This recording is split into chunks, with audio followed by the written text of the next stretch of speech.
السلام عليكم ورحمة الله وبركاته. أسعد الله أوقاتك بكل خير. أهلا وسهلا فيك في برنامجك أنا وأنتي، معي أنا خديجة برهان.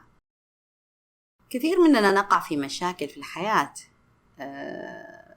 مختلفة، سواء الرجال ولا النساء ولا أطفال ولا كبار ولا صغار، كلنا عندنا مشاكل.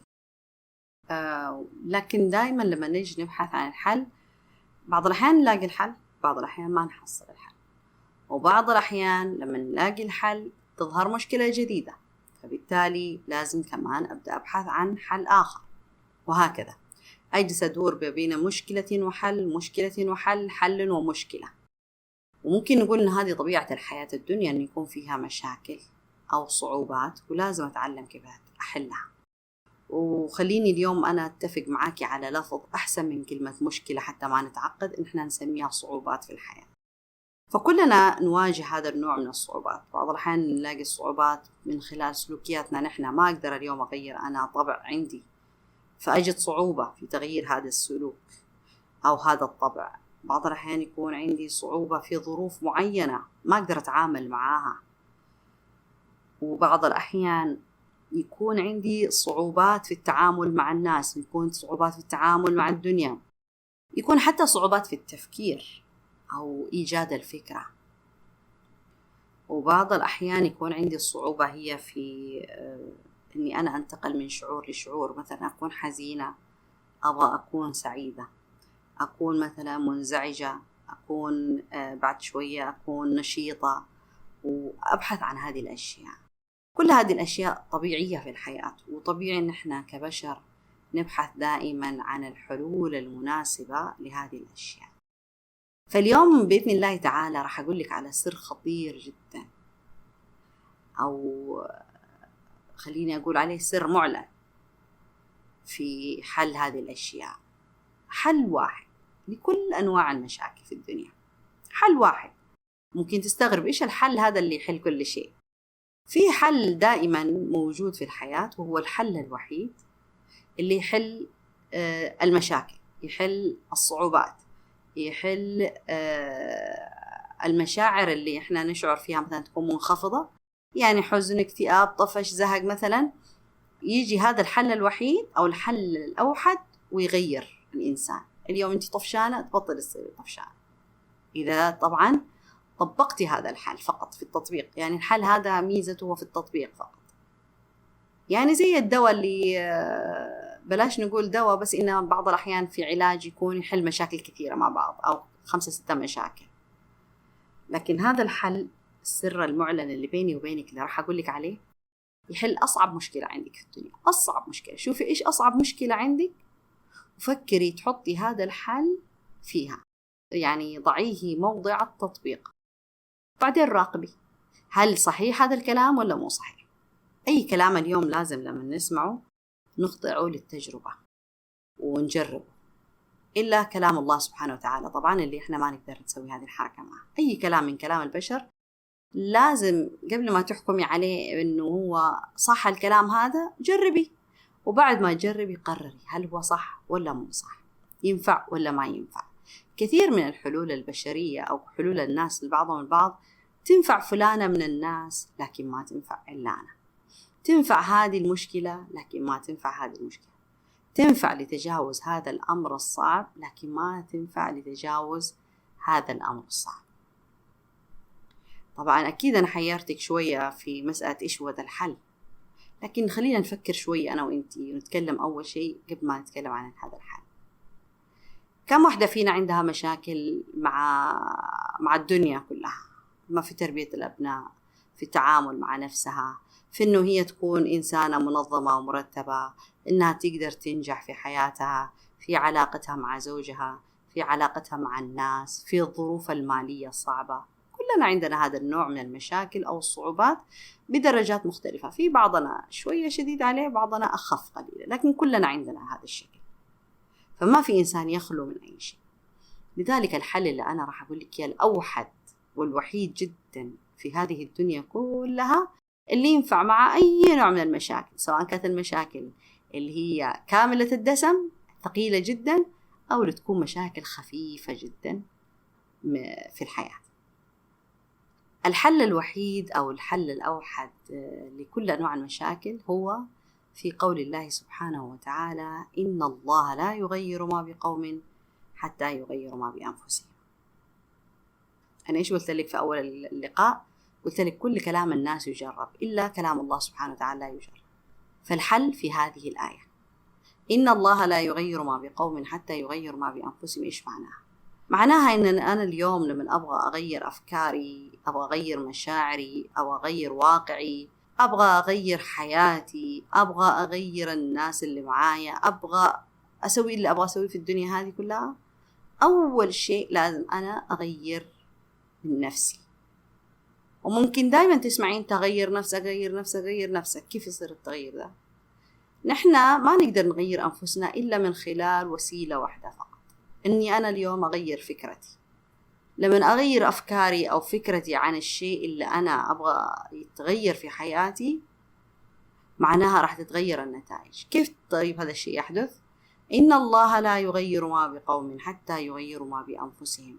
اليوم إذا أنا أشكو أن أنا عندي أنا إنسانة غير سعيدة وتعيسة، والناس عندهم مشاكل معايا، وأولادي ما يسمعوني، وحياتي الزوجية متكركبة، والدنيا كلها قايمة ومقاعدة، إذا عندي أنا هذا النوع من الحياة أنا قاعدة أعيش، ولازم أسأل: مين السبب في أن أنا ماني سعيدة؟ مين السبب في أن أولادي بهذا الشكل؟ مين السبب أن زوجي كذا؟ مين السبب أن الناس تأذيني؟ مين السبب أن الدنيا كلها متكركبة من حولي؟ هل هي الظروف؟ هل هم الناس؟ هل هو الواقع؟ هل هو الحال؟ إيش بالضبط السبب؟ كلنا نحب يكون عندنا شماعة نعلق عليها الأشياء، لكن بغض النظر أن هذه الأشياء هي حقيقية، السبب الوحيد لوجودي أنا في هذه المشاعر وهذه الظروف هو أنا. إن الله لا يغير ما بقوم حتى يغيروا ما بأنفسهم. لازم أسأل نفسي أنا كيف؟ أي نوع من الناس أنا؟ إيش الأفكار اللي أحملها عن الحياة الدنيا وعن الناس وعن الواقع وعن أولادي؟ إيش الأفكار اللي أحملها أنا عن نفسي؟ كيف أشوف نفسي أنا اليوم؟ هل أشوف نفسي إنسانة سعيدة، راضية، متعلمة، فاهمة، علاقتي جيدة مع الله، أعرف أتعلم من الحياة وأتعلم من الظروف؟ هل أنا شايفة نفسي كذا ولا لا؟ إذا أنا شايفة نفسي إن أنا لا حول لي ولا قوة، وإن أنا ماني قادر أسوي أي شيء ولا قادر أسيطر على أي شيء في هذه الدنيا، وإنه كل الناس قاعدة تظلمني، طبيعي جدا إنه هذا اللي هو التركيز تبعي. فأنا تركيزي إذا مع الناس، أنا جالسة أحاول أغير الظروف، جالسة أحاول أغير أولادي، جالسة أحاول أغير زوجي، جالسة أحاول أغير الحياة اللي أنا عايشتها. المفروض إن أنا ما أجتهد هذا الاجتهاد كله. أول شيء أغير من نفسي أنا، وأغير أفكاري وقناعاتي اللي أنا أحملها تجاه الأشياء اللي في حياتي، وبعدين لما أغيرها داخل نفسي أنا راح أشوف تأثيرها على شعوري، راح أشوف مشاعري كيف صارت معها.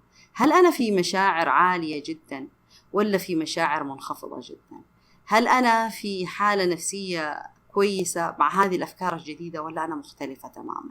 لازم أشوف مشاعري فين. إذا شفت أنا الأفكار هذه أثرت على مشاعري بشكل إيجابي أو سلبي، نتيجة لهذا كله راح يتغير سلوكي.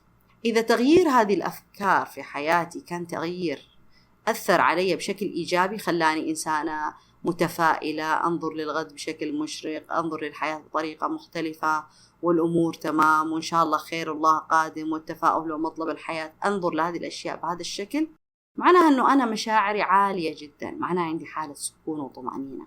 لما يكون عندي حالة سكون وطمأنينة، بالنتيجة راح أتعامل مع كل شيء في الحياة بهدوء، ما راح أعصابي تكون متوترة ولا متشتتة ولا مضغوطة نفسيا ولا أي شيء. حتى لما يجي أحد يبغى يزعلني، طالما أنه أنا قاعدة أنظر للحياة من هذه الزاوية الجميلة جدا، الزاوية اللي الله سبحانه وتعالى أمرني أن أنا أنظر بها للحياة، معنى أنا ما يهمني أحد. الله سبحانه وتعالى من قال إن الله لا يغير ما بقوم حتى يغيروا ما بأنفسهم، هذه قاعدة التغيير في الحياة الدنيا، وليست قاعدة تغيير للأفراد، إنما قاعدة تغيير للأفراد والمجتمعات والدنيا والمصير والحياة الدنيا كلها. إذا أنا اليوم ما غيرت في نفسي شيء، فأنا سوف أبقى في نفس المكان. تخيلي إنسانة زعلانة وحزينة ومكتئبة، مثلا واحدة ماتت أمها ولا مات أبوها ولا مات شخص عزيز عليها، وأنا والله بغير لها الجو والمزاج حقها، وهي حزينة جدا ما تبغى تتخلى عن هذا الحزن، وقلت أنا خليني أغير لها جوها، خليني أخذها في السفرة. لما أخذها السفر عشان تغير جو، إيش لازم أتوقع؟ أنا توقعاتي المفروض إن هي تنبسط وتغير جو وتستمتع بالجو الجديد والمناظر وترجع لها الحياة كده، إحساس الحياة في قلبها، المفروض كده. لكن الواقع يقول إيش؟ إن أنا لما أخذها هي حتجلس حزينة وأنا حبذل جهد وأقولها تعالي نروح السوق، تعالي نغير جو، تعالي ناكل هنا، تعالي نروح المطعم، تعالي نروح البحر، تعالي نتمشى في هذه الأماكن، تعالي ناخذ صورة. أنا اللي حقول كده، لكن هي ما راح تقول لي، وهي حتظل في نفس الشعور هذا. وبعد هذه السفرة كلها ممكن راح تقول لي شكرا إنك أنت أخذتيني هذه السفرة، خفف علي شوية. خفف علي شوية معناها ما خفف عليها ولا شيء. إيش اللي صار؟ هي فقط مشت الحزن تبعها، يعني هي راحت سافرت وأخذت الحزن معها. يعني اللي تمشى وغير جو هو الحزن فقط، يعني الحزن غير مكانه، لكن هي بقيت زي ما هي. ممكن هذا الشرح بسيط جدا، توضيح بسيط جدا لمسألة إن الله لا يغير ما بقوم حتى يغير ما بأنفسهم. أنا اليوم إذا أبغى أغير شيء في واقع معين، في ظروف معينة، أول شيء لازم أسويه لازم أسأل نفسي ما الذي يجب علي أن يتغير. إذا أنا أعاني مع الناس، أو بلاش الناس، خلينا نقول كذا أبسط شيء، إذا واحدة تعاني مع زوجها في مشاكل كبيرة جدا، كثير من النساء المتزوجات تحاول تغير زوجها، تقول مهما سويت له فعلت له هو نفس الشيء، أبغاه يتغير. حتى أكثر المشاكل اللي تيجي تعرض علي دائما فيها تركيز على جملة مهما سويت عشان يتغير بس ما يبغى يتغير. والسؤال المهم، ليش تبغى يتغير أساسا؟ عشان أنا أكون سعيدة. يعني أنت رابطة سعادتك بأنه يتغير؟ طب غيري أنت طريقة تفكيرك. كيف أغير طريقة تفكيري؟ يعني اقبلي هذا الرجل زي ما هو، لا تجتهدي أنك تغيري. غيري أنت طريقة نظرتك له، غيري توقعاتك له، غيري توقعاتك عن حياتك معه. ابني لنفسك عالم ثاني ما في من السكان في هذه نفسك إلا أنت فقط. يعني أنت المدير وأنت الغفير وأنت الشعب وأنت الملك، أنت كل شيء. فلا تنتظري شيء. لما يقل تركيزك ويخف تركيزك عن زوجك إنك تبغي تغيريه، وتنتبهي لنفسك أنت، أو تدخلي داخل نفسك أنت من أجل تغيير نفسك وطريقة نظرتك وطريقة تعاملك وطريقة ردة فعلك مع كل سلوك يقوم فيه، راح يتغير ساعتها كل النتائج من حولك. إذا واحدة مثلا زوجها لما يخاصم تعصب وتزعل، إذا غيرت هذه النظرة من خلال إيش؟ إذا عصب تنظر للموضوع أنه هي ما لها علاقة بهذا كله، أو تنظر له كأنه حلقة في مسلسل في التلفزيون والممثل جالس في دور أنه معصب مثلا. هل معقول المشاهد يجلس يعصب على عصبية الممثلين في داخل المسلسل؟ يعني القصد هو أنه إحنا نغير الصورة الذهنية، بدل ما أنظر أنه هو زوجي قاعد يعصب علي، أنظر للموضوع أنه زوجي قاعد يعصب مع أحد آخر بس مو أنا، ما لي علاقة أنا بالموضوع. راح يكون تأثير هذه الطريقة على نفسيتي أحسن. معناه أن أنا ردة الفعل لعصبيته هذه لن تكون موجودة، لأن أنا مركز على نفسي. فلما أكون أنا معناها تركيزي بهذا الشكل، طبعا حيكون مستغرب أنه أنت ردة فعلك باردة جدا وهو معصب ومو متعود منك كده. مرة على مرة راح يبطل يعصب، لأنه ردة فعلك الهادئة هذه انعكست عليه. فبالتالي تغير إيش؟ تغير واقعك أنت معه. فلما تتواجدي أنت معه في مكان واحد هتلاقي أن يعم هذا المكان الهدوء. والسبب إيش هو؟ لأنه أنت بدأتي تغيري من نفسك.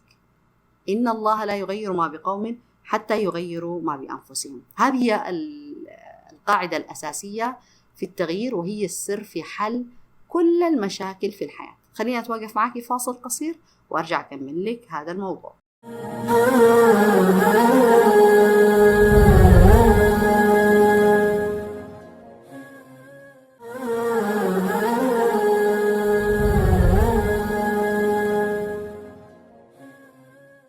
رجعنا بعد الفاصل. كمل. نرجع إن الله لا يغير ما بقوم حتى يغير ما بأنفسهم. واحدة تبغى تغير أولادها، تحاول جهدها أنها هي تربيهم بهذا الشكل والتعامل معهم بهذه الطريقة وإلى آخره، لكنه ما يتغيروا، سلوكهم نفس الشيء. خلينا نأخذ مثال مثلا عن الأبناء. إيش هو مسألة الفوضى؟ الأبناء عندهم حالة من الفوضى لأنهم يعيشوا حالة سلام وطمأنينة في البيت. هذا التفسير يعني النفسي. طيب أنا الأولادي والله فوضويين ومتعبوني، ومهما أقول لهم ومهما أسوي ما ينفع معهم وغير منظمين، وهذا الشيء صار ينرفزني فأبغاهم يتغيروا. طيب ليش تبغى تغيريهم؟ لأن هذا الشيء ينرفزني، معناه ينرفزني أنا بس مو مصلحتهم، لا إلا مصلحتهم كمان أبغاهم يتغيروا. طيب إيش لازم تسوي أكثر من إنك توري لهم وتعظيهم وتعلميهم؟ إيش تسوي أكثر من كده؟ الآن أنت مسؤولة عن نفسك إنك تغيري نظرتك لهذا الموضوع. كيف؟ طيب أنا أقول النظام تبعي إيش هو، وأحافظ على مشاعري وسلوكي تجاههم. سلوك أولادي أو سلوكي أنا تجاه فوضويتهم، الأولاد عارفينها إن أمي الآن راح تيجي تعصب وتخاصم وتصيح وإلى آخره. أغير هذا النمط تماما. فلما أشوف الفوضى، لما ما أعصب عليهم اليوم راح ينشغلوا اليوم الثاني، راح ينشغلوا اليوم الثالث، راح يخافوا، لأنه مو معقول 3 أيام اليوم ما خاصمتنا على هذه الفوضى. لما تتجاهلي هذا الموضوع وتركزي على نفسك وتحافظي إنه تبقى المساحة اللي أنت تكوني موجودة فيها منظمة، أو إنك تحصري مساحة الفوضى تبعهم، يعني فوضى حقتهم تبقى في غرفهم بس ما تطلع برا الغرفة، هذه كلها أنت حاصرتيهم في مكان لكن أنت غيرتي سلوكك. فلما تتجاهليهم راح يبدأوا هم ينشغلوا فيكي وبالتغيير تبعك هذا، ويبدأوا يتغيروا بدون ما تطلبي منهم. تغيير بسيط جدا لكنه راح يكون مؤثر جدا. ليش؟ لأنه إحنا نحتاج نضع حدود مع أولادنا وحدود مع أنفسنا. إلى أي مدى أنا اليوم لازم أتمادى مع أولادي في سلوكياتي معهم؟ إذن الحل الوحيد لكل المشاكل في الدنيا هي القاعدة هذه: إن الله لا يغير ما بقوم حتى يغيروا ما بأنفسهم. الله سبحانه وتعالى عشان يغير لك نتائج حياتك، أول شيء يقول لك أنت لازم تكوني مستعدة أنك تتغيري، لأن النتائج لما تتغير ما راح تقدري أنت تتعاملي معاها إذا كنت كما أنت. يعني أنت إنسانة تشتكي وزعلانة وحزينة، طيب تتغير الدنيا كلها من حولك، صارت سعادة وفرح وهناء، أنت ما راح تندمجي مع هذه السعادة والفرح والهناء، والسبب لأنه أنت متعودة على النكد. فلازم أنت تغيري جو النكد تبعك مع نفسك، وبعدين حتقدري تلاقي السعادة، لأنه كل شيء موجود. لكن تركيز الإنسان في إيش هو؟ في الجانب اللي هو دائما بالأمنيات يبغى يغيره. أبغى أغير واقعي أنا اليوم من المرض إلى الصحة، لازم أنا أفكر دائما بالصحة، ولازم أركز على الأكل الصحي، ولازم أعتني بصحتي، ولازم يكون مبدأ حياتي هو أقائم على الصحة بدون خوف. لما يكون بهذا الشكل أنا حياتي كلها راح تتغير، ودائما راح يظهروا الناس اللي يهتموا بهذا الجانب في حياتهم معايا. ليش؟ طيب لأنه أنا غيرت فكرتي. تغيير الفكرة يغير الشعور، ولما يتغير الشعور يتغير السلوك. إذا معادلة التغيير إيش هي؟ غيري أفكارك تتغير مشاعرك، إذا تغيرت مشاعرك تتغير سلوكياتك، لما تتغير سلوكياتك الدنيا كلها من حولك راح تتغير. كلنا دائما نرتكب هذا الخطأ، نحاول نغير الواقع تبعنا، نحاول نغير الناس من حولنا، نحاول نغير أي أحد غيرنا نحن. لذلك نحن نتعب في مسألة التغيير ولا نحصل على نتيجة. واحدة تشتكي طول الوقت ما راح يتغير شيء بالشكوى، بطلي تشتكي وفكري في الحلول. لما تفكري في الحلول خلاص الحلول تحل الأشياء كلها. طب ماني لاقي حلول، إلا لازم تلاقي حلول، لازم تجلسي مع نفسك تلاقي حلول لمشاكلك، لأنه الإنسان يقدر. إذا أنت تبغي شيء راح تقدري عليه. نرجع أذكرك مرة تانية، قاعدة التغيير في الدنيا هي واحدة: إن الله لا يغير ما بقوم حتى يغير ما بأنفسهم. أي إنسان اليوم لما يجي يشتكي لك، ولدك، بنتك، زوجك، أختك، صاحبتك، جارتك، اللي يكون لما يجي يشتكي من واقع معين، بدل من إن إحنا نواسيه ونقول له صح والله هذول ظلموك، هذول قهروك، هذول فعلوا فيك، لا، أسأله أنت إيش دورك في هذا كله؟ ليش صار معك هذا كله؟ إيش السبب؟ ليش تلقي اللوم على الآخرين؟ تغير أنت. اللي تقول مثلا الناس يعاملوني بالسوء، غير أنت طريقة تعاملك مع الناس. إما أنت مبالغة تماما في حسن الخلق أو في التعامل بالطيبة، مفرطة في هذا الجانب، فبالتالي النتيجة عكسية. كل شيء إذا زاد عن حده ينقلب ضده. أو أنت مفرطة تماما في التعامل بالقسوة وعدم التعامل بالرحمة مع الناس، فبالتالي النتيجة مختلفة تماما.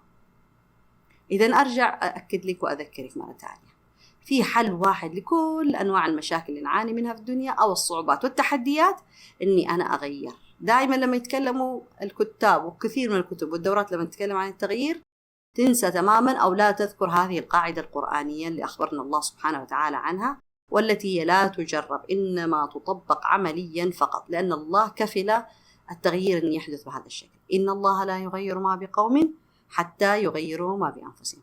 أسأل الله سبحانه وتعالى أن يجعلنا ممن يستمعون القول فيتبعون أحسنه، أن أسأله أن يجعلنا من اللي يتغيروا من حسن إلى أحسن إلى ما يرضيه سبحانه وتعالى. حتى لقانا المرة الجاية، أتركك في حفظ الله ورعايته، في أمان الله.